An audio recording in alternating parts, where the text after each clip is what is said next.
bidyong ito, kitang sumisigaw na nagmamakaawa ang 8 taong gulang na bata at nagpupumiglas mula sa pagkakahawak ng kanyang nanay. Ma! Tulungan mo ako dito sa ma! Maya-maya, sinuntok ng ina ang bata at sinabing, sa pagpupumiglas muli ng bata, dumating ang kanyang lola.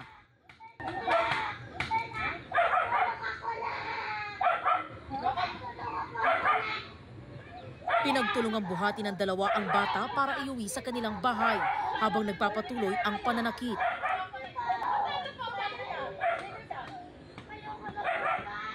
Pero ang lola, kita pang 3 beses na pinalo ang bata gamit ang tsinelas. Ilang residente ang nag-report sa barangay na siya namang nag-report sa pulisya.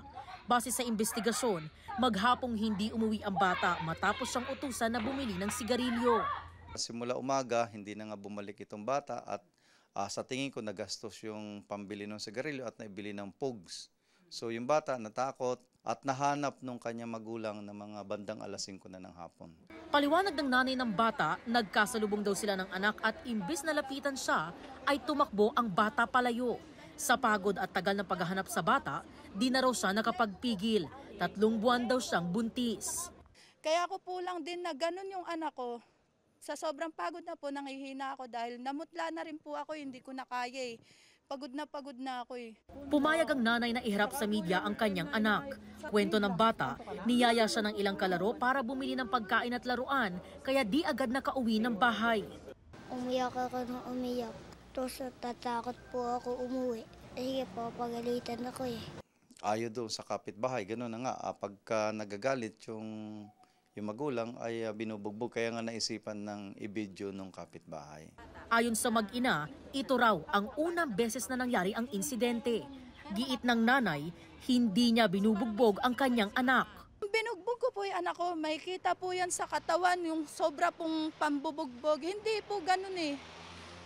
Kita po eh. Hindi po totoo yun na isang beses lang, marami ng beses. Naririnig na lang namin yung anak niyang humihiyaw. Tapos makita namin yung anak niya may pasa sa mukha niya. Tapos ang dami niyang kalmot. Ipinatawag ng Rodriguez Municipal Police Station ang nanay at lola ng bata para kunan ng pahayag.